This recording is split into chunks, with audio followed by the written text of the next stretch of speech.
countries, you can literally be inundated with campaign material right before you're Right. about to vote.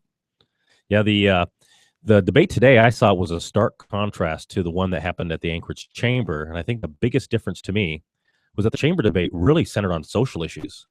I was very surprised, and looking at that debate and looking at the one today, today's had many intellectual questions, and they were technical questions that were specific about city operations and knowledge about Anchorage. And there was everything from construction to development, promotion of economic security. I mean, the realtors were really in tune with a lot of things, code enforcement. There was one question that was social in nature, and it was about the bear problem on Government Hill. And but outside of that, the conversation was very different, and I think it actually posed a lot of great questions. And we'll get into some of the answers, some of the rounds, the lightning round that went back and forth. The candidates had a yes/no paddle, and so that was a little bit more active. And then some of the quotes that were made by the candidates themselves. You might be surprised at, others you might not. And I'd like to get in and if anybody has any firsthand knowledge of things that we talk about, we'd like to hear from you. But one of the things that has come up over the last 24 hours and started to get a lot of traction has been an issue that started with a radio interview between Amy Demboski and Casey Reynolds that was standing in for Bernadette, and on a different station. But that interview, they've provided and posted a transcript online, and that transcript is being seen very differently by both sides of the argument there. What do you think of? Are you aware of what's kind of gone on there, Caesar? I am not, Terrence. So if you could give me some background, that would be helpful. What was said? Well, basically, in the interview, the situation comes up that about the LGBT community, and that conversation was initiated by the interviewer Reynolds, and then it continues, and we'll go through some of the transcript later on in the show, but it goes on with him initiating this conversation and then pursuing it, and Amy Demboski basically saying, "We'll come. If you need to know that information, you need to ask Ethan Berkowitz. If he said, in fact, said this on your show, then you need to ask him." And so the conversation just kept going and going, kind of down that path. But what it sparked is that the belief that Ms. Demboski is using Jerry Prevost to campaign on this particular issue, when in fact the issue was being generated by two different sources that weren't part of the campaign. So I just did a little research and was trying to determine whether or not there was any validity to the argument on those that are supporters of Ethan saying that there's something nefarious going on. Well, Terrence, my Terrence, my commentary on it is that Jerry Prevost and Jim Minery are private individuals who have the right to endorse candidates or oppose candidates as they see fit. Obviously, they're going to rally people, their folks behind Amy because of where she has stood on issues related to their pro-life and what they consider pro-family stuff. But my thing, Terrence, is I think we need to get the debate back to fiscal issues. One of the things that's bothered me in the regard to the mayoral debate is we're talking about social issues that the mayor really doesn't affect, and we're not talking about the fiscal nuts and bolts issues. Thank you. This is KON and KVNT. If you'd like to call in, the number is 569-1080, and this is KOAN 1080 AM and KVNT 1020 AM. And our number is 569-1080. We'd like to hear from you.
Welcome back to the Glen Biegel Show. This is Terrence Shanigan, and I'm in studio with Cesar Martinson.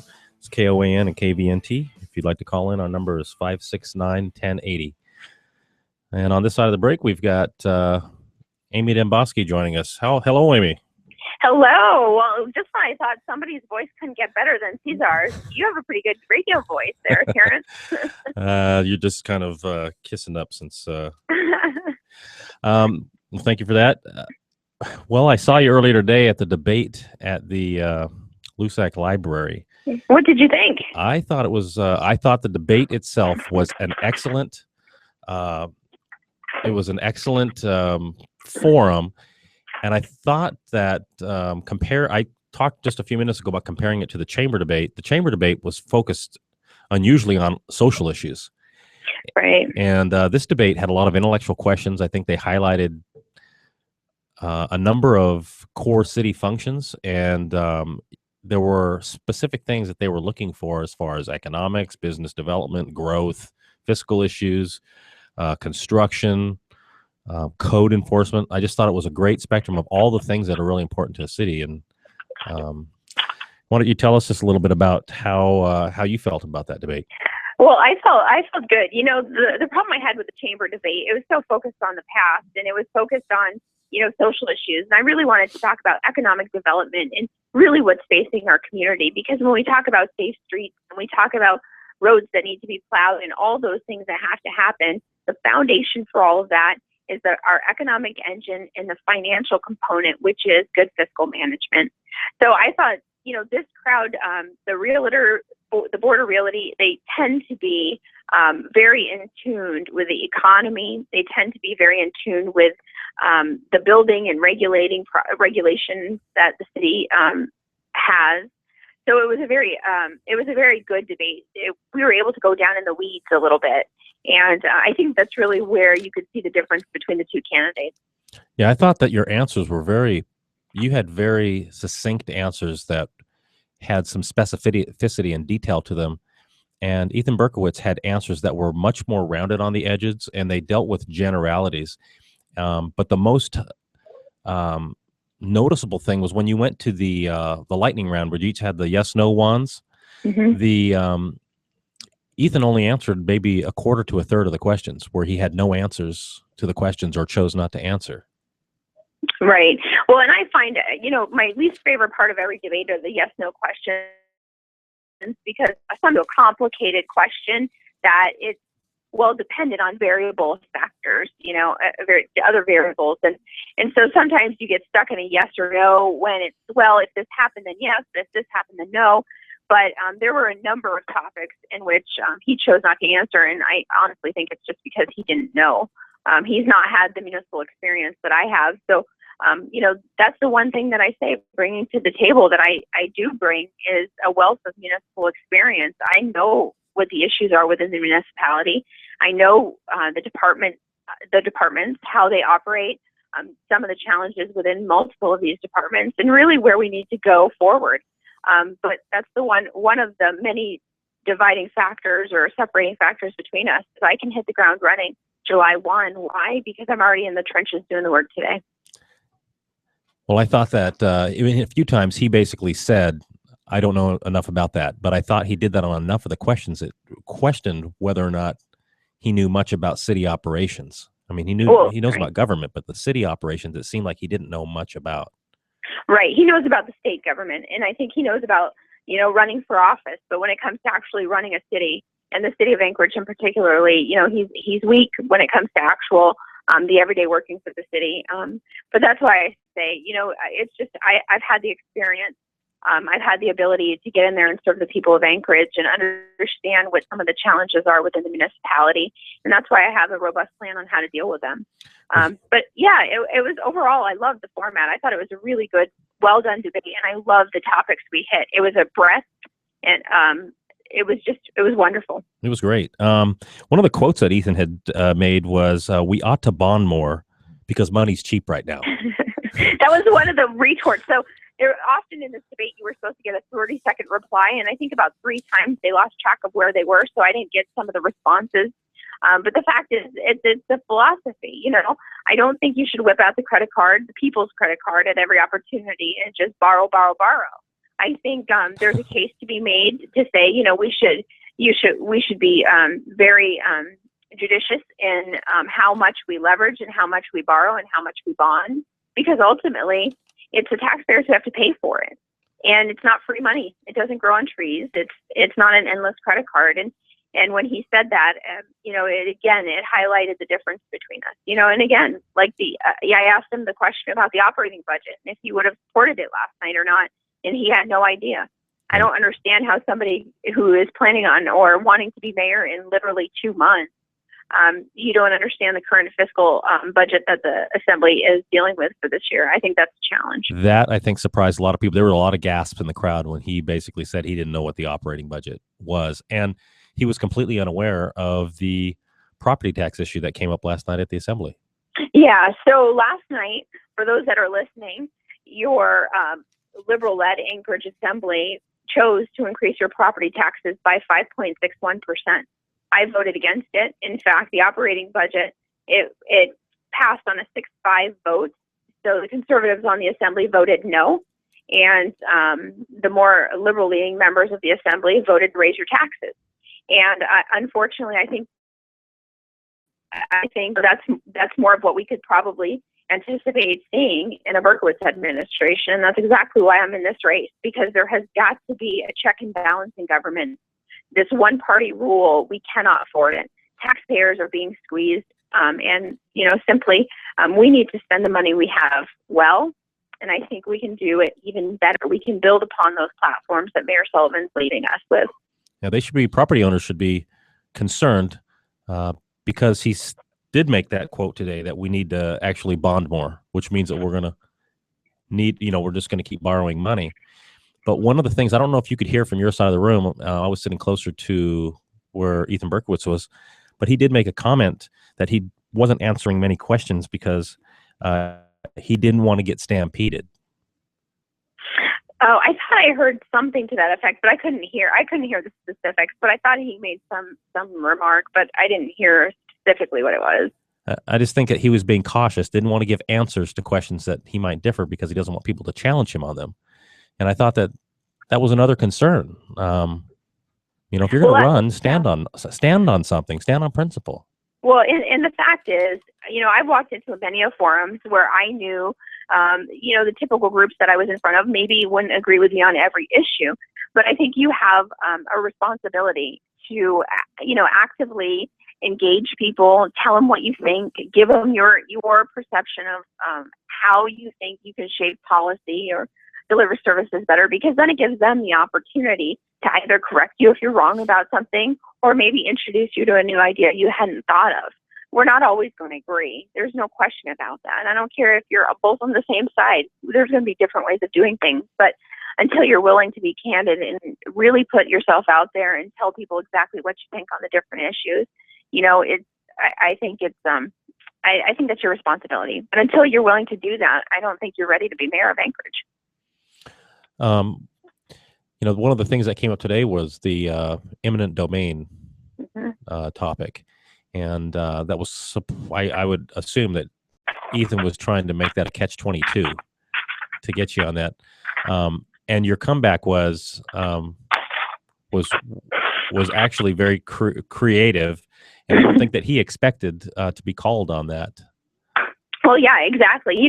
I have consistently said, eminent domain within law, within case law, it is absolutely established. The government does have that right. I think absolutely, without question, it should be the last option. But with that said, he's trying to make this big case about, well, Amy says she supports it. Well, the fact of the matter is, under the very, very rarest of circumstances, potentially. But when in April 2006, when he was in the State House, he voted for HB 471, which granted the use of eminent domain for the Kinnick Arm Crossing. So he's criticized me because I support the bridge. I've always been critical about how do we fund it. However, I said it's the government's job to build infrastructure. Yet he wants to try to say, well, you support this, but he voted for it on April 5th, 2006. So it's kind of like the calling the kettle black, you know? Yep. I have a caller here. I have Greg that would like to ask you a question. Sure. Hey, thanks for taking my call, Terrence and Amy. I know what your position on right to work is. I asked Ethan Berkowitz the other day if he would answer me if he's supportive of right to work for Alaska or not, and he danced around the question. And obviously, right to work has to do with being compelled or not to join a union for a job. And Alaska's not right to work. And can you tell us what your position is on right to work? I've often said I believe in freedom. And with that freedom, I don't think that workers should have to be compelled to join a union. Now, I do recognize this has to be dealt with on a state level. And I don't see the political wherewithal yet with our state representatives to deal with this issue. But with that said, as mayor, I will continue to bargain within the current bargaining agreements and system that's set up. I think we have that responsibility. But like I said, I stand firm with liberty. And I don't think liberty is forcing employees to have to join a union. Right on. Thank you very much. One other thing I wanted to share with you was another quote that I grabbed from Ethan, and it was, "Property taxpayers don't have to pay any more than they deserve." Do you recall him making that statement today? Actually, I must have tuned that one out. I think it sounds vaguely familiar, but the fact of the matter is he is advocating for expanding pre-K education before school, after school. He wants to expand the police department. He wants to expand all these things, but he fundamentally has no idea, in my opinion. I have not heard a cohesive plan on how he's going to pay for it. We get the government we deserve, I guess is where he was going. I'm not sure, but, get out and vote. It's important. It's important. And to me, I think we deserve better. I think we deserve a mayor who is willing to hold the line, who's willing to try to lower property taxes. Forget raise them. How about lower property taxes? And how about deliver services not only as good as today, but better? Even with the resources we already have, we don't have to raise your taxes. We can do better with what we have. Would you have an opportunity to stay on with us just a few more minutes on the other side? Just a couple, because Okay. I have to get across town. Okay, great. I had one more topic I wanted to bring up and visit with you on that, so I appreciate it. This is KOAN and KVNT. I'm Terrence. If you'd like to call in, our number is 569-1080. If you have a question for myself, Cesar, or Amy, who's on with us right now, again, our phone number is 569-1080.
Welcome back to KON and KVNT. I'm Terrence Shanigan, and in studio is Cesar Martinson. And with us is mayoral candidate of Anchorage, Amy Demboski. Hey, thanks for having me again. Thanks for holding over for just a minute. One last thing that we didn't get to was this issue that's kind of come up where an individual, Casey Reynolds, is sort of pushing this narrative dealing with the LGBT community, but it really centers around the definition of marriage. And Ethan Berkowitz basically siding and pushing a direction with wanting to redefine what marriage is. And I kind of wanted to get your take on this whole conversation that's sort of been brought up and been swirling around out there. Sure. Well, I went on a different show earlier in the week, and I was asked specifically about a comment that my opponent had made, and I basically went back and said, you should ask my opponent. But now they're trying to push a narrative saying I accuse somebody of something, and the fact of the matter is, if somebody said something, you should go to the source and ask them what they meant by it. That was essentially the narrative, and some are pushing it. The media has this obsession with social issues. But I try to focus my campaign on economic ones and fiscal issues. And I think that's just as simple as it is. And when I'm asked a direct question, I answer it. And that's exactly what I did the other day. And, it's gotten a little bit heat because of it. But, they should probably go back to Ethan and ask him what he meant by his comment. Yeah. Okay. Well, that was sort of what we were getting at. I looked at the transcripts, and it clearly shows Reynolds really pushing the issue, raising the issue, and continuing to ask you about it. Oh, it went on for 15 minutes. He wouldn't let it go. And to me, it was his obsession, not mine. And he had Berkowitz in there the day before, yet failed to add his own comment, instead wanted me to interpret it. Right. And I just always say, go back to the source. If I say something, if somebody questions it, come to me and I'll question it. But, I'm not going to deny the fact that I heard him say it on the radio. But at the same time, you need to go back to him or go back to Bernadette and ask them. It was their conversation. Ask them the parameters of it. Right. But the media is very fixated on it. And, that's what they do. Yeah. And I saw throughout the transcript, it really shows where you've basically put him back and said, if you have a question about what he said, go ask him. Go ask him. Right. Or play the audio, and conveniently they don't have it anymore, even though it just happened in October. So, I always say, go back to the source. If somebody has a question, whether it's a primary document or it's a conversation, go back to the source. Go to the person who made the statement and ask them what they meant by it. And that's exactly what the media needs to do. It wasn't my conversation. So, it's not my story to tell. It's theirs. And when I'm asked directly by a radio host for someone filling in a question, I try to answer it the best I can. And in that case, I tried to tell him to go back to the source and ask Ethan what he meant by it. Well, I really appreciate you coming on today and taking that little extra time. I know you're headed someplace, and I gave Ethan an opportunity to come on today, but just schedule conflicts, they weren't able, and I wanted to ask him about this as well. Sure. But I really appreciate you, and hopefully we can talk to you again soon. Well, thank you so much. Have a good one. All right, thank you. So what did you think about her response to some of those questions, Cesar? Well, I think that, the real issue in this race is who understands city government and who has that understanding and who can apply that understanding with the management of the city. And, I think that, my attitude, Terrence, is look, if you don't understand or you don't know that the Anchorage Assembly has raised property taxes, or you don't understand what the operating budget of the city is that the Assembly just passed, then in my opinion, you have a hard time convincing the people of the city of Anchorage that you're qualified to be mayor of our community. I mean, it's just bottom line is this election is about who understands fiscal policy of the city, who understands the intricate bureaucracy of the city. And you got to make that case. And if you can't make the case, you can't hold the office. Looks like we have a caller. It's Karen. Hi. Hi, Karen. Hi. Hey, I just wanted to let your listeners know that Amy does not just say things that people want to hear. What she says is true. I would like to ask anybody out there in the entire municipality of Anchorage, how many of you, if any of you, have ever had an assembly person listen to your voice and come to your home, not just one Saturday afternoon, but several times, both to my neighbors and my home, to help me with an issue concerning private property rights and the enforcement of residential zoning in your areas. She is one of the hardest workers that I have ever seen. When she talks about eminent domain being the very, very last resort, she means it. Who has gone to the assembly and watched and listened to Amy work? One of the things she has said, not only once, but several times I've heard her say it at community council meetings and assembly meetings, that private property rights are sacrosanct. She does not take eminent domain lightly at all. So for those that are spreading the rumors about she'll just use eminent domain, they just throw those words around carelessly. She does not like eminent domain at all. And her words prove it. Go look up the assembly hearings. I can vouch for her, and so can my community council people. She's said it numerous times. She is a great advocate of private property rights. Thanks, Karen. I totally agree with the eminent domain argument. And I thought at first it was the side groups that were out there that were pushing this, taking and creating this narrative. But today at the debate, I watched Ethan Berkowitz try to push this issue with eminent domain. And he obviously knows nothing about Amy Domboski, because I've been listening to her for about a year now, and she is a staunch opponent of eminent domain. And specifically, it started out with her conversations about them trying to seize private property up in the Eagle River Chugiak area and push trails through people's property to get to parkland. And she said, no, that's not government's role to force the taking of private property in a situation like this. And that's when I first started to understand this. When you hear her and you're around her and you hear her talk about the Kinnick Arm Bridge, the idea of the bridge is good. I mean, she says the idea of having a bridge is a good thing.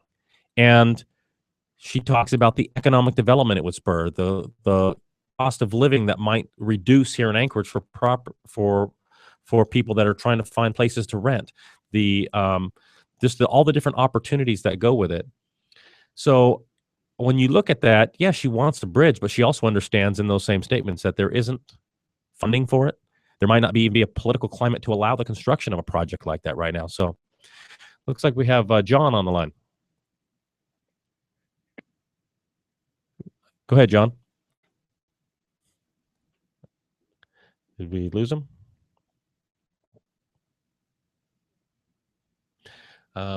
So it looks like maybe, John, if you have a chance, maybe we can get you back on the line, or you can call back. Looks like we've got him back. Well, so with the eminent domain issue in the bridge, what we have certainly is a dynamic difference. Ethan wants to prioritize projects in the city that have nothing to do with development, but have more to do with spending money in other areas. He's talking about bonding things. Well, that's government spending on things. Amy's push has been, let's see if we can get the private sector excited and get them to spur some type of growth and development. All right. Do we have the... okay. Yeah, this is John. Can you hear me okay? Yeah, I can hear you good now. Okay, great. Sorry, must have had a phone there. But no, I was just commenting on your... just happened to tune in your radio show, and I'm actually a visitor to Anchorage to see my daughter, but I lived in Anchorage for 9 years. I just happened to turn the show in, and I just wanted to really say that I support, from what I heard and from your dialogue. To me, she was willing to go into specifics. She was willing to state her ideas, and I think a person who's running. They do have to have a general overview of how things work, perhaps definitely when they're running for office. But listening to her and again her answers, I think she's got the experience and she works hard. And so I just wanted to call in and say that just from the conversation that I've heard, that she seems to be very knowledgeable about how city works and willing to go in there and work hard to get it done. Great. Welcome back to Alaska. How long have you lived up, or how long has it been? Well, I lived here about 9 years, and I have come back because my daughter is still here. So I have one daughter on the East Coast, and I have one daughter on the West Coast, and this one is in Anchorage. So yeah, definitely, it's always nice to get back. So in the time that you've kind of been away and come back, what sort of things? What's your impression of Anchorage now? Well, I've only been here a week, and I leave tomorrow. But from the outside, of course, people in Anchorage, in Alaska in general, I think they have a sense of being able to look at, I think, the issues. Obviously, every city has its problems, but they're independent, and I think they're willing to work at that. And so my impression is, like I say, I've seen some growth in the city, definitely. But beyond that, I flew into the airport and saw my daughter. But I always enjoy being here and coming back for a brief time. Well, I appreciate you calling in and tuning in and give us a little bit of your insight. You bet. Well, thanks a lot. Thank you, John. Thank you, John. Bye now. All right. Well, we kind of got a bunch of stuff squeezed into that segment. This is KON KVNT. I'm Terrence, and Cesar is in studio with me. If you'd like to call in, our number is 569-1080. Again, this is KON KVNT, and our number is 569-1080.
Welcome back to KON and KVNT. This is Terrence Shanigan and Cesar Martin in studio.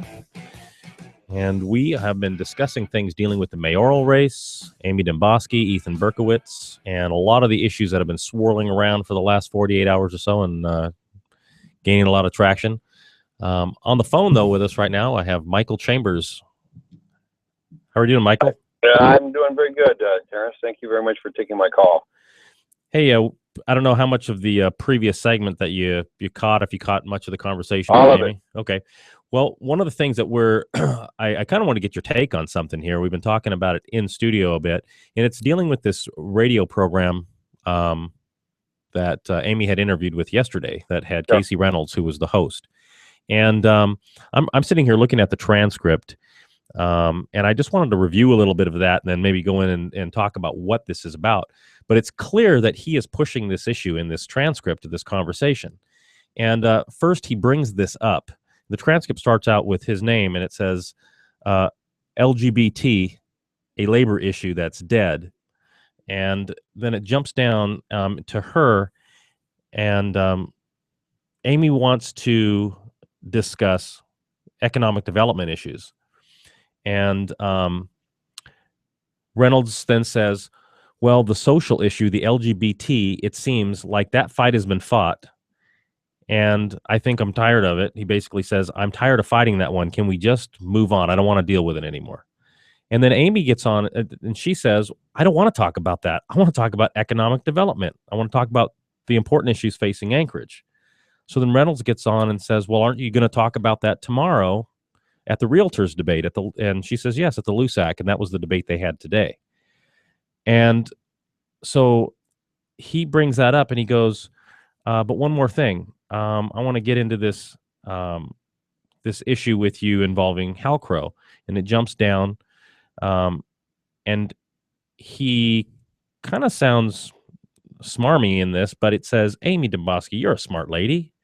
You're a dedicated public servant. And then he immediately goes into some things about Facebook and then jumps into this thing with Prevo. He says, is that Mr. Prevo? And then he brings this situation up again. So he says he doesn't want to talk about it. She says, I want to talk about economic development. And then he comes through a backdoor way and says, now I want to bring up this LGBT issue through Jerry Prevo. So, what's your take on what's kind of been going on with this? Well, I certainly appreciate exactly what Amy's saying. I find it it's obvious that talk show host had an agenda, and he pushed that particular agenda on Amy. The real bottom line, as Cesar said earlier in the broadcast, that these people are private citizens and they have every right to take a particular position, but. I find it really interesting that all the time I find people on the left and people progressives, what they do is they change the vernacular. All of a sudden, it's not about what that particular person said, but it's deflected over to Amy. And to me, I think that Amy's right on in the sense that she said, well, perhaps that people should be asking Ethan what he meant by his particular statement. To have the entire left side of the argument saying, "Oh, he didn't say it, and this is a complete lie, and this is inappropriate, and this is smear campaign and everything," and Ethan's sitting there, completely quiet because he's taking the position like, "Well, this doesn't have any credence, so I'm not going to respond to it at all." I just think it's inappropriate. I think that he should come on and he should either take a position that he didn't say it or that he did say it, or to qualify what he did say. This is for Ethan. This isn't for Amy, and it's not for Dr. Prevo. This is for Ethan. And if he chooses to be quiet on this issue, then I think there's a message there. But I think clearly the radio talk show host was fishing for a gotcha moment. Right, and I don't know what his motivation is, but when you don't ask the source, when you don't go and ask who said it or if they actually said it, then you're pulling an irresponsible stunt yourself. And to me, that is reckless. It's negligent on his part. I agree wholeheartedly. But I want to talk about a different issue that clearly is a delineation between the two of these candidates. Is that I want to bring up that in Alaska, this is probably the most pro-gun state in the union. And Ethan, he voted against concealed carry when he was in the legislature. And on social media, I put that out there, and there's a lot of those people on that side that think that that was a good vote for concealed carry. And I would suggest to you, here in the state of Alaska, if you went backpacking and you actually had a gun in your backpack and you were stopped, you would actually be in violation of concealed carry. And I think to a great extent, one of the reasons why they got open carry in Alaska is because we're a hunting and fishing society, and there's a lot of people out there in the wilderness, and it just didn't make any sense. But he took that particular position, and he also has taken the position that he thinks that state officials should, in fact, be able to take away your Second Amendment rights on UAA campus. With regard to that the chancellor and the board of regents should be able to basically subvert your rights on your right to open carry or even concealed carry on campus. And I just have a real problem with the state officials that can take away the rights that are given to us by the state legislature and through that process. So it's a clear distinction between Amy and Ethan with regard to our right to carry and bear arms. Well, Mike, you mentioned concealed carry on campus, and as you know, yours truly has been very active in that fight. And ears were perking, and my ears kind of perked up. But Mike, the comment that I would like to hear whether you agree with this or not. But I mean, I think that as I see it, when it comes to Second Amendment issues, is that the people who are pro-gun have an understanding that we have a fundamental right to self-defense, and that fundamental right of self-defense not only it does not just exist inside our home, it exists outside of our home, and that the government cannot restrict and or take away our ability to defend ourselves and our families in public spaces when we are threatened. And so my question to you, Mike, is do you feel that people on the other side of the fence on that issue respect and or value the right of self-defense?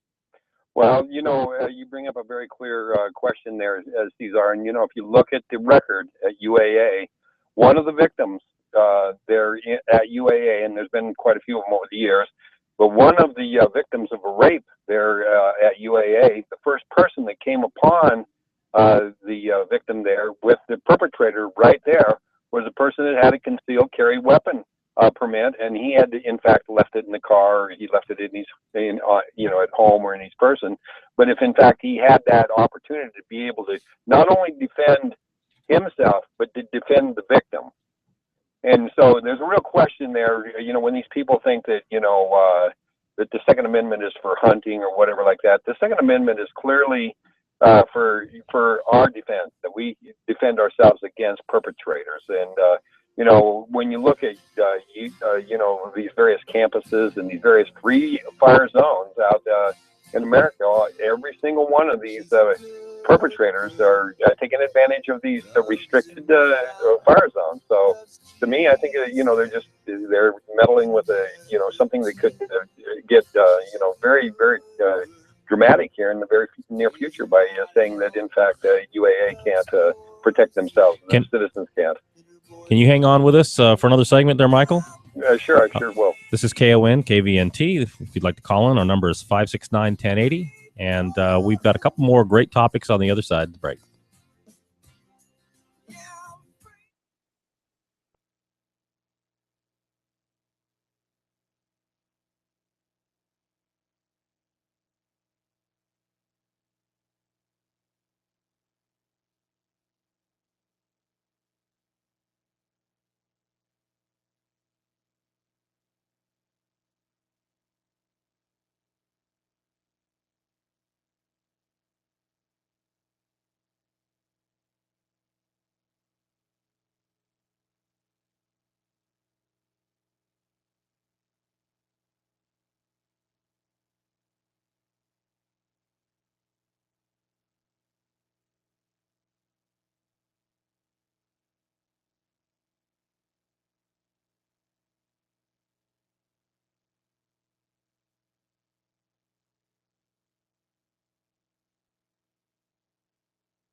Welcome back to the Glen Biegel Show. I'm Terrence Shanigan, and in studio with me is Cesar Martinson, and this is KON KVNT. If you'd like to call in, our number is 569-1080.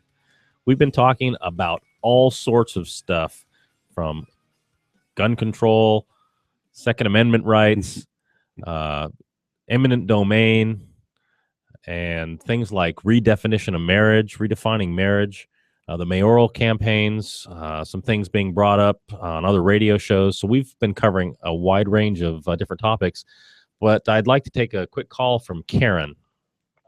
Oh, hi. I'm calling back, but I thought Michael just brought up a great point of interest that I didn't know about these guns, so I thought I would look into it a little bit.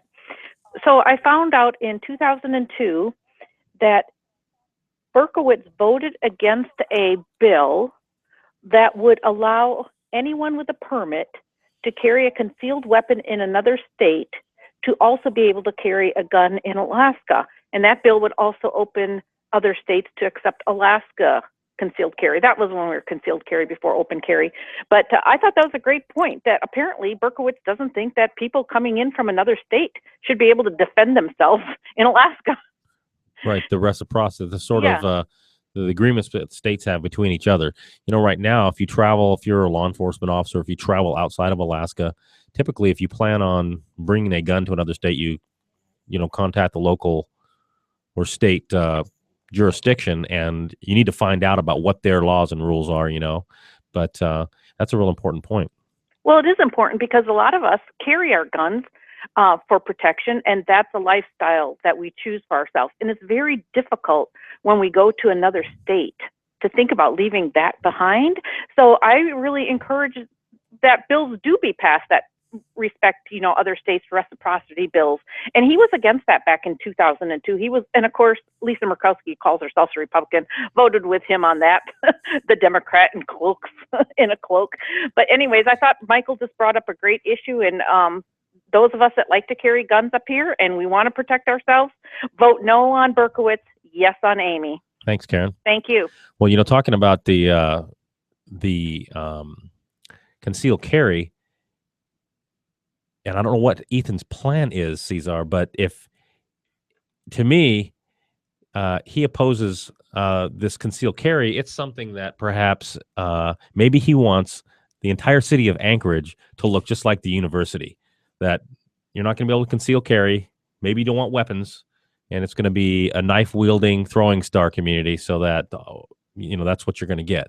Well, Terrence, and, the commentary that I'll give is, and in all and I say this in all seriousness, is that we wouldn't even be a community with stars or knife throwing. When you really look at the gun control movement and what they have been attempting to do and what they seek to do, it's really, when it gets down to it, is you are going to be completely and 110% dependent upon the government, i.e. law enforcement, for any kind of self-defense. If you look at New York and states that have passed these onerous requirements on the Second Amendment, they also restrict your access to knives as well. So it's a situation where, where you're not just looking at your broader ability, whether it's with a samurai sword or with a .22 rifle, to be able to stand up for yourself, is really threatened, especially with some of the legislative proposals and initiatives that we've seen down in the States.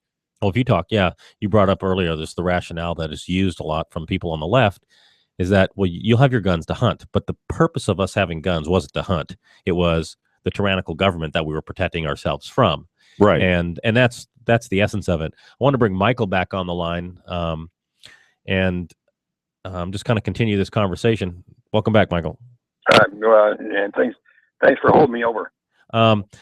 One thing I just wanted to share with people, we're talking about just the political careers of both. That's kind of come up too as a recent issue between Amy and Ethan. And he served in the legislature, he was a state representative for District 26, and he served there for 10 years. And he was also the Democratic Party's minority leader down in the legislature from 99 to 2007. So he's been in those leadership positions. He's run for lieutenant governor. He's run for Congress. So He ran for governor in 2010. So this guy's run for a lot of different offices. But when you talk about his record as a legislator and the time that he was down there, very poor record. I mean, this is somebody who didn't get a lot accomplished or didn't initiate a lot of things. He might have jumped on board with other people, but he had 3 bills in 10 years that he actually sponsored that were approved. And that's absolutely correct. And to me, why would you ever? I mean, that's 10 years in the legislature, and you have 3 bills you sponsored that made it. I mean, to me, that's a terrible record, and maybe we don't. That's why we don't hear more about his legislative time, especially when you figure out that he sponsored bills like HB 471 that really initiates this whole idea of using eminent domain to seize private property, specifically for the Kinnick Arm Bridge. So he is trying to call Amy on her position on eminent domain, which is actually a constitutional protection. I mean, it's something that's both in the state constitution and in the U.S. Constitution. This whole idea of eminent domain. We've got about a minute. What would you like to kind of add to that, Michael? Well, I just, I've heard over and over again about how Amy is inexperienced in that, and I'm assuming that they're saying that Ethan is experienced. And to me, it's not a matter of being experienced just because you show up and, you're there for attendance. But in fact, what is your leadership skills and what is that skill set and how effective you are within those positions. And, I just find that, Amy has, in fact, set in the city governance, and she's recognized as a budget hawk. And when we look at what's going forward in the next 3 or 4 years, we're going to be in a financial difficult situation. And, I would much prefer somebody that has a record in city municipality, that actually clearly has a record than somebody that just says, well, that group says, well, he has 10 years in the legislature and everything like that. That's fine. I applaud that. I think that it's good for him to be a public servant. But when you look at his record, it certainly doesn't, it's not a stellar record of leadership. Can you hold over? I sure can. Okay, this is KON, KVNT. I'm Terrence, and Cesar's with me in studio. We've got Michael with us for a little bit longer, and our number is 569-1080 if you'd like to call in. Again, 569-1080. This is KON and KVNT.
Welcome back to the Glen Biegel Show. This is KOAN and KVNT.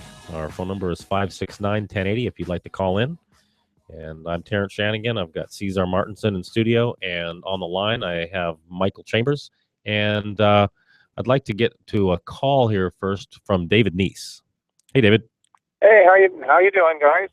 Doing all right, Dave. Good to hear from you. So you've got some insight as to what your perspective was on this debate today. Yeah, I went to it today because, you know, as a school board candidate, you get to hear the little glib parts when they were doing the primary run on it. But really didn't get to hear much about Ethan. And I got to hand it to the realty group that put this on. They asked some really good, knowledgeable questions, testing the knowledge of people and on things that affect the economy in Anchorage. And very concerned with Ethan's answers because it was like bond more and build more denser housing. Because Anchorage has two choices. It can go out or it can go up.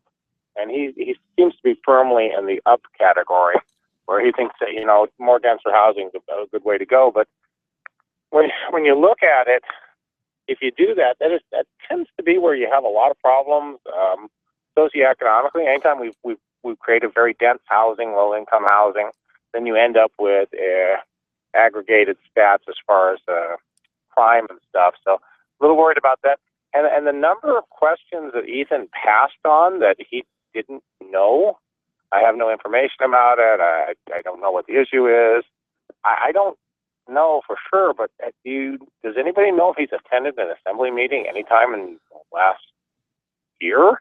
Because it felt like he had not been there or done any of his homework on, you know, things in Anchorage. So very concerned. I thought Amy did a really good job. Yeah, it was my sense that he wasn't even at one of the most important meetings, which was last night, where they're dealing with the budget, and you'd have thought that he would have been in attendance. Well, you'd think he'd be in attendance, and then, you know, when she asked him, you know, what do you think of a 6% raise on your property taxes? And he goes, well, it's not really a big deal. You can always bond your way out all this stuff and everything. So I'm very worried. It's very much a tax and spend kind of answer candidate. So if you were a realtor and you sat there and you thought he was real estate, you weren't hearing the same. We're getting a little bit of static there. So. Yeah, I'm out the wind. Oh, okay. Okay. So, other than that, I thought, like I said, very good questions. A lot of testing and knowledge about, you know, school districts, since it's a large part of the budget that the city deals with. A lot of questions with the budget. Like I said, I probably one of the most important. I hope it's available out there on the web somewhere. Yeah. Do you recall the question that was asked when they said, would you basically take ASD services, some of their, you know, and combine them? Yeah, they asked a question about combining Anchorage school district services with the city. And for people that don't know this kind of stuff, and maybe that's what they should explain to Ethan, is like, you know, ASD and the city both have bus services. They both do maintenance. They both do plowing. They both do painting. They both do electricity. The ASD buildings are actually part of the municipality. So they're municipally owned buildings. So they just say basically turn it over to the city to maintain, which is what they had before the 80s. It just seems like an unnecessary amount of redundancy that's costing the city twice as much as it should, both in personnel and facility costs. Well, and every time they try to you know, you got to remember and the thing they both pointed out is they both got here late 80s, early 90s. Prior to that, the Anchorage city did maintain the school district buildings. They operated them, and they turned it over when it kind of went through the rough step. And it's time to take a look at whether we want to still do that again. It makes no sense to have two areas that do plowing, two sets of painters, two sets of electricians. I mean, it's more like, you know, I have more people working for me, and that's what we want. So if it's an employment thing, that's bad. I agree. Well, we appreciate you calling in and giving your insight on that. All right. I then tell Amy if you talk to her, you know, good job. Thanks, Dave. Thank you. All right, bye. And we've got Michael back. Hey, Mike, are you there? Yes, I sure am. You know, Michael, I want to ask you a question, you know, because you're chair of the Alaska Libertarian Party. And so you're kind of you're a guy who kind of can define libertarianism. And sure. One of the things that, Ethan Berkowitz has said, but has also been said by progressives, and it seems like people of a progressive mindset up here seem to throw around is, I'm a social libertarian, or I'm a libertarian or a social libertarian. And so I would just love for you to kind of go into, okay, what is a libertarian? And how does a libertarian contrast with a progressive philosophically? Well, I probably the easiest way to say that is that we're a party that wants to take over the government and leave everybody alone. I would suggest progressives are exactly the opposite of that. But I want to speak very clearly to this social libertarian, which is a non-secular. It doesn't exist. So what happens is a lot of people attach, the libertarian statement to, whatever their definition of whatever their philosophical premise is. And I think it's primarily because they see libertarians as cool people. So they think, well, okay, we'll attach that. But basically, here's a big difference between Ethan Berkowitz and a libertarian is Ethan Berkowitz would use the rule of law with regard to pushing social issues, whereas in fact a libertarian would never do that. We're not interested in using a rule of law to force anybody to do anything in any regard. A perfect example of that is the contract of marriage. The libertarians believe that the bottom line is the government has absolutely no business being involved in adult relationships and defining those, whereas a social libertarian would be a person like Ethan who would say, well, wait a minute, I think that there's an equality issue here and that we need to use the force of law in government to push those issues. And that is what opens up this entire hornet's nest. If in fact you're a true libertarian, you leave people alone. You let them live their life as long as they don't evade any of your life, liberty, and pursuit of happiness, then they have every right to leave people alone. And I get rather disparaged about these people that come in and try to make definitions that they're libertarians when in fact they are not a libertarian. If you want to be a libertarian, come on over and register, and I will be more than happy to sit down with you and go through the platform and teach you what libertarianism is. Michael, I on another point, and I'd love to get your commentary on this, because one of the things that I have noticed about libertarians, and libertarians and conservatives in general is this idea that there are not only limitations on government, but that there are limitations on humanity, that in terms of the human condition, there is no heaven on earth. We're never going to have heaven on earth. It can't be created. There is, among some libertarians and conservatives I've encountered, this kind of Platonic idea of there may be a realm of a perfect realm that exists, but it ain't here on planet Earth, and we ain't going to create it, especially not through government. And so my question to you, as the chair of the Alaska Libertarian Party, is do you feel that that's an accurate portrayal of libertarianism? Do you think that that we can't create a heaven on earth? Do you want to comment on that? Yeah, absolutely. No, in actuality, we can't create a heaven on earth. Can we be responsible for our own actions? Absolutely. And where do we find that responsibility? We find that responsibility in our moral guidance. And, I really don't care what your moral guidance is. It's just that you should have, in fact, one. And that means is that you shouldn't act in any aggression toward human beings on planet Earth. The libertarians have a non-aggression principle, which now myself, I can't speak as the chair of the Libertarian Party, but I can speak as a libertarian. I'm pro-life, and I believe that the non-aggression pact that libertarians have extends to the fetus, because I recognize the conception at birth. That's not, but I'm not speaking as the chair of the Libertarian Party. I'm speaking as an individual libertarian. We have libertarians also that believe in pro-choice.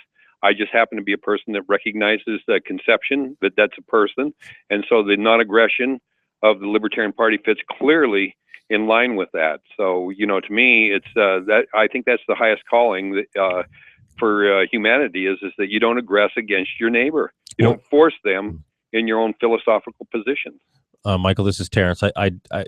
You mentioned something earlier I want to tie to something you just said, and it was that some groups sort of hijack terms from the Libertarian Party That's or for correct. the Libertarians and then put their own definitions to it.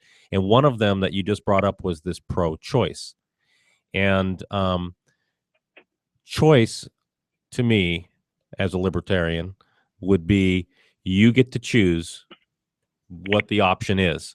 But when it comes to abortion, the liberal uses the word choice, but the option you have is singular and it's abortion. And so you can either so they're really and they advocate for abortion. You see all the people that march and they're not marching for choice, they're marching for abortion. And I kind of wanted to get your take on that. And that's one of those semantic things that there people might not obviously see there's a big difference, but there may be many there. And that's what a choice person would pursue.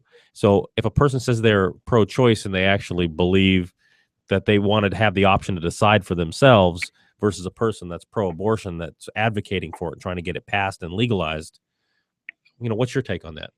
Well, actually, this whole issue of pro-choice and pro-life, I think, to a great extent, it comes down to education. It doesn't come down to the force of law. It certainly comes down to education. And I think to a great extent, we've all dropped the ball with regard to education, that we could do a substantial more with regard to, giving young women that find themselves in these situations more options. And I would advocate that, I've always said that, if they open up a Planned Parenthood program in the neighborhood, the good people should open up a parenthood planning across the street, where in fact, young women find themselves in these situations can see that they have options out there. And I much prefer that kind of a thing than, the rule of law. So, I'm actively engaged in a lot of different things, and I certainly should be much more active in this regard because I certainly appreciate and love life. And, to me, it just comes down to if you love your human if you love your humans as individuals, to me, a fetus is an individual. They clearly, every fetus I ever knew grew into a human being, and if they have that chance. But the fact of the matter is, I have an opinion on it because I used to be a fetus. We're going to be, you hear the music there, so we're going to take a break. I'd like you to hold over because we do have a couple more things we'd like to be involved in that discussion.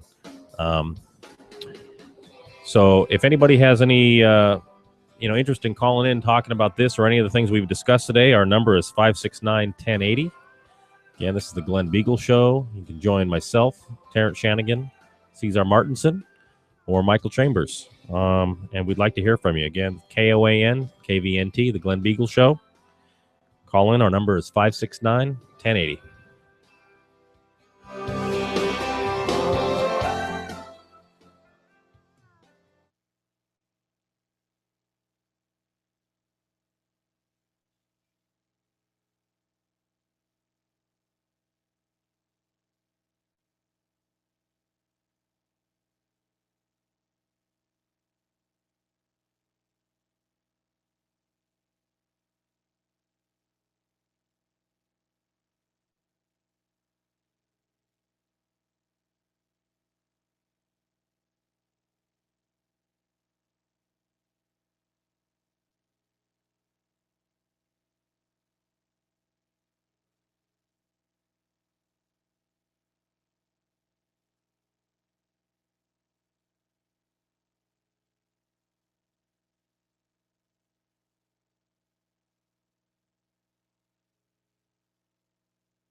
Welcome back to the Glen Biegel Show. I'm Terrence Shanigan, and in studio is Cesar Martinson, and we have Michael Chambers on the line. If you'd like to call in, our number is 569-1080.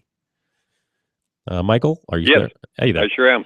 I think Cesar had a question for you. Sure. Yeah, Mike, another thing that I wanted to ask you about is because whenever I've talked to you or whenever I really engage with, libertarians, you're always talking to me about the Constitution, and you're always talking to me about, restraints on government. And one of the things I've noticed is that if you look in a lot of progressive political circles, especially nationally, there isn't an emphasis on the Constitution. And so I'd like for you to go and explain to me why you're always talking about the Constitution and why you're always kind of doing that reference, whereas with progressives, you don't see that kind of emphasis. Absolutely. And I appreciate you asking me that, Cesar.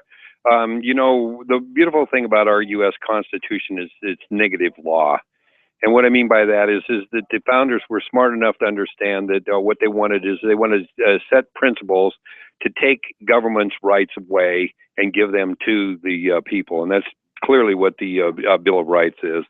But the progressives, throughout the years, they found the Constitution to be extremely a little pesky kind of a set of documents, because they think of it as narcissism, that in fact, in order to move into the social norm, to move into civilization and society and socialist process and things like that, you have to get out of the Constitution and get into more like the UN Charter of the good of the world. And that's where you see these Law of the Sea treaties and all these international treaties. And just recently, HB 106 that was passed at the state of Alaska was basically asking the state of Alaska to subvert the Constitution. Excuse me, to subvert the Constitution in the sense that all treaties that are international treaties are ratified through the Senate. And so progressives always have a tendency to run around and try to make things happen behind closed doors, whether it be arms treaties or whatever like that, because they basically believe that the Constitution is an archaic form of government and that it gets in the way of progressing in the society. So there's a major difference between a person that adheres to the Constitution and to progressives that could care less and think that it's a messy document that is very too difficult to amend, and that they need to move forward in a faster fashion, because society is actually accelerating quickly, so they can't allow that to get in the way. And so as a libertarian, I take great pride in the fact that I am an adherent to the Constitution. Well, Michael, I just want to say I appreciate your comments on that. And the next question that I have for you is that, do you feel that a lot of issues that we're facing, in particular at the national level, whether it's NSA spying or these different issues that we're facing, do you think that a lot of these problems stem from the fact that we are not, obeying the Constitution? And if so, do you think that a lot of these problems would go away if the Constitution was enforced? Oh, absolutely, Cesar. Again, excellent question. I think that a lot of times what the progressives do is they attack, like as an example, the Second Amendment. It's been under attack for years and years. Just recently, since 2000, since the unfortunate situation that happened on 9/11, the Fourth Amendment is almost non-existent. The Patriot Act, the last time that it came up, it was ratified 98-0 at the U.S. Senate, and there's no more egregious act than the Patriot Act with regard to data mining individuals, and it definitely is it's an affront to the Fourth Amendment. We hardly even have the Fourth Amendment anymore, and if you appreciate the documents that the forefathers gave us, and not only that they gave us, but many of them lost their lives over this. And I guess I'm probably real sensitive to it because I fought and served in Vietnam, and I feel like much of my military service was to protect the Constitution and our way of life. And so when I see it subverted, and when I see people that think that it's okay to as a matter of expediency because of security, that we can give up our Constitution, that's crazy. I mean, we're Americans. We have a unique document that's the oldest democratic document on planet Earth, and the particular reason is it because it finds the sovereign nature in the individual.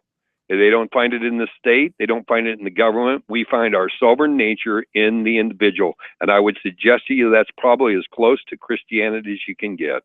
Michael, one thing I'd like to ask you is, because one of the frustrations that I have, Michael, in terms of voting is basically, finding candidates who are really strong, particularly for federal office, about defending the Constitution and standing up for rule of law. And so, is there anybody in our current congressional delegation that you would say is pretty close to being, defending our Constitution or really solid on those issues?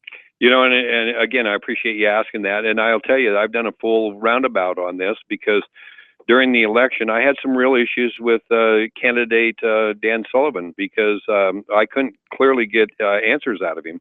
I thought that he was, even though he carried the Constitution with him on a regular basis and said I adhere to the Constitution, but when I'd ask him particular questions, he just kind of played safe. And I thought, wow, it was real hard for me to get behind his candidacy. But I want to do a shout out to Senator Sullivan.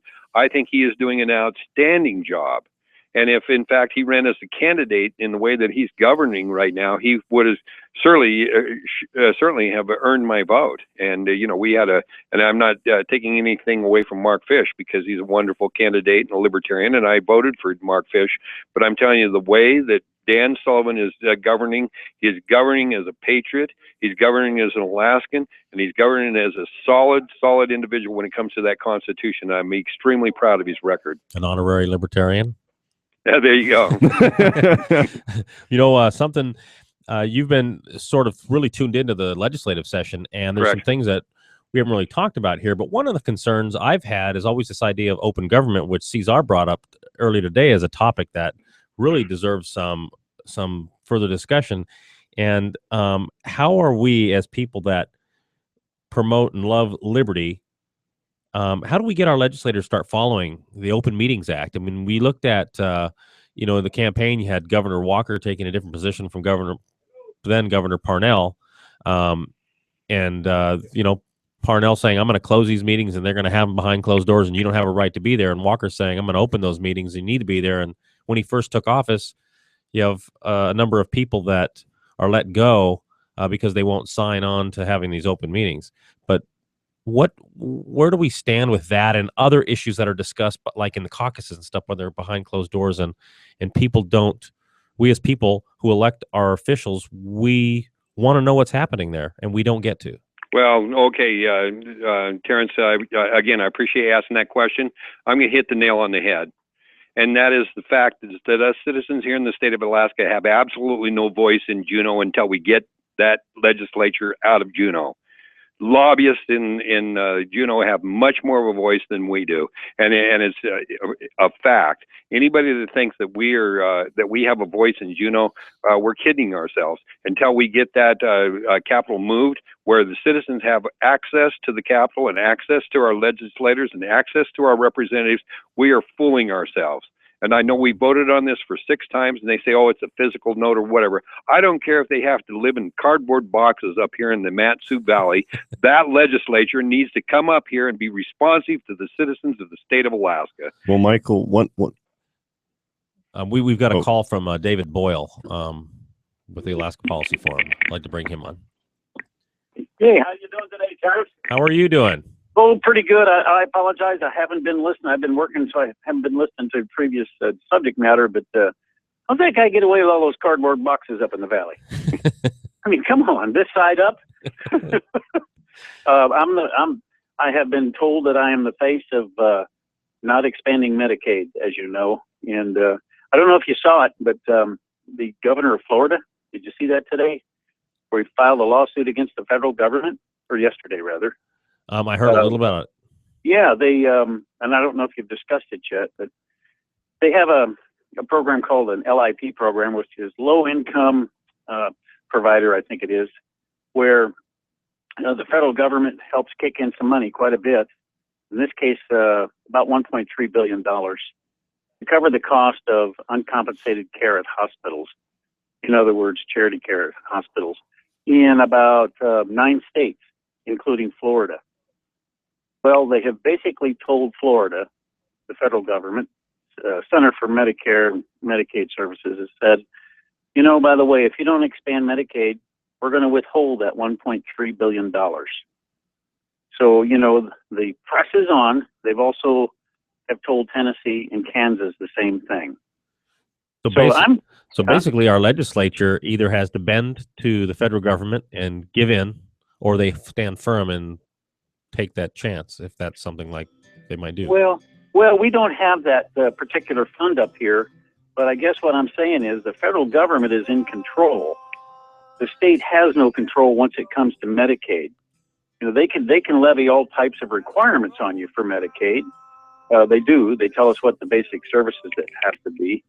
And they can also say, well, by the way, we're not paying our 90% anymore. We're in trouble. We're going to lower it down to 70%. And you'll end up having to pay 30%. So we're just running short on time here. If we can hold on, we'll catch you on the other side. You bet. Be glad to, Terrence. All right. This is the Glen Biegel Show, KOAN and KVNT. Our number is 569-1080.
Welcome back to the Glen Biegel Show. It's Terrence Shanigan and Cesar Martinson.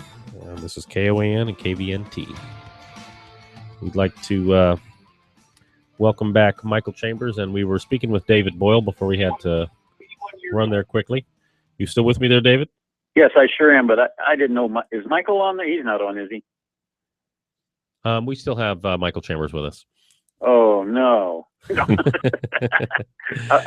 got more of them Kirby vacuum sweepers left, those appliances. Michael, you got any of them? We need to send him down to Juneau to suck up all that money that's down there with the Kirby. Well, Berkowitz says it's growing on trees. He said bond them today. We just keep bonding. Oh, he said bond them, yes. And the other comment, did you hear the other comment he said? I digress a little bit about, I'm not going to raise property taxes except to the point of what the property owners deserve. Yes. And, I thought, wow, that's very interesting. And so if you deserve to be taxed, he's going to tax you. Yeah. So that was almost comical to me. Wow, my mouth dropped open. But anyway, getting back to Medicaid expansion, it's as you know, the governor promised it during his campaign, and that's all well and good. But he promised something, not knowing what the unintended consequences were, the cost, and the impact on the Alaska's budget. Well, go ahead. David, I first of all, I want to thank you for coming on the show. And I guess the question that I have to you is, when I look at, a lot of, different budget issues that the state is facing, and even budget issues that other states are facing, one of the things that I see is, different mandates from the federal government, whether it's education, whether it's other areas. The feds have kind of handed these mandates down on the states and have essentially, are basically telling the states, you got to pay for this, you got to handle this. And so one of the concerns that I have, David, is basically an evisceration of the 10th Amendment. And so I hear you on that, Caesar, but you know what? These are not mandates or unfunded mandates. I remember telling Superintendent Como, this is way back in about 2006, out in Eagle River at a community forum. I said, there's no such animal as an unfunded federal mandate. If you don't want it, don't take the federal dollars. And then you don't have a mandate. And let me tell you what, there were about 75 people there, and there was a huge round of applause. So I think that's just an excuse by most bureaucrats, for one thing, just to pump the budget up. Of course, then the other argument is, oh, you know what, if we don't take the money, the other states will take the money. Well, I guess more power to them. I'd rather be a state than a colony, and I think Alaska, for one, is reverting to becoming a colony as such. Because the federal government says jump, and we have to ask how high. So David, I guess my question to you is: do you think that the path to restoring the 10th Amendment is states essentially standing up and saying, we're not going to take this money, we're going to look for local solutions to these issues? Yes, that's exactly right. It takes a lot of guts, a lot of fortitude and courage, especially from politicians, to say we're not going to take your money anymore. But if that kind of spreads across the country and becomes a movement, then the states will get their rights back and the balance will tip the other way, which it should. But, we all know the federal government doesn't have any money to give away to the states. They just redistribute what we provide them and take their cut. And then they go and borrow a bunch of money. But, it's a very difficult message sometimes to get out to the general population, particularly what we're growing through our education system. Many of our students today in K-12 and then through college actually have become somewhat, let's say, re-educated into socialism and what the government can do for you versus what can you do for yourself. So there's a lot of things, and I put it in the little basket called personal responsibility. If people would take personal responsibility for their lives, for their debts, and for their neighbors, actually, then we would need a much smaller government. Well, David, one of the issues that I have, and you know how I feel about my opinion regarding federal lands in Alaska, and the fact that we have 62% of the land in Alaska that is not owned by the state, is owned by the federal government. And Dave, I've been right there advocating that we get those lands returned to the people of Alaska so we can develop them for the good of our people. And one of the arguments that I have heard from people is that, it's an anti-10th Amendment argument, but I mean it's basically that the feds are better off managing these lands than the state. The state shouldn't be given authority. And so, my thing to you is, how do we, because I mean, for me, Dave, I really struggle with, how do we fight that? How do we fight this attitude that the federal government can do it better than the state or local communities? How do we, in the culture, reclaim this kind of attitude that no, local communities know best? Well, at this point in our country and our culture in this country, we're pushing a mighty stone up a hill with a steep grade. And that's a real tough thing to do, to push back, because most people, I wouldn't say most, many people, they just want to, live off the federal dole, and some of them, well, I don't know how. It has to start somewhere, and it's going to start in the western half of the U.S. because both coasts, as you know, they don't have any problems. Well, east of the Mississippi, they don't have any problems with federal lands. There are hardly any federal lands east of the Mississippi to speak of. They're all in the western U.S. and the Great Plains. So it has to start in states like Alaska. Somebody has to step forward and be brave, and then maybe spread to places like Montana, Wyoming, and some of the Great Plains states. And that's what'll happen. So it's going to be a long time, because it's taken a long time, many, many decades, for this to occur, for the states to surrender their rights to the federal government for basically largesse. And that's a shame. Well, I appreciate you calling in today, David. You're welcome. And just remember, we only fund Medicaid here in the state of Alaska, $1.6 billion.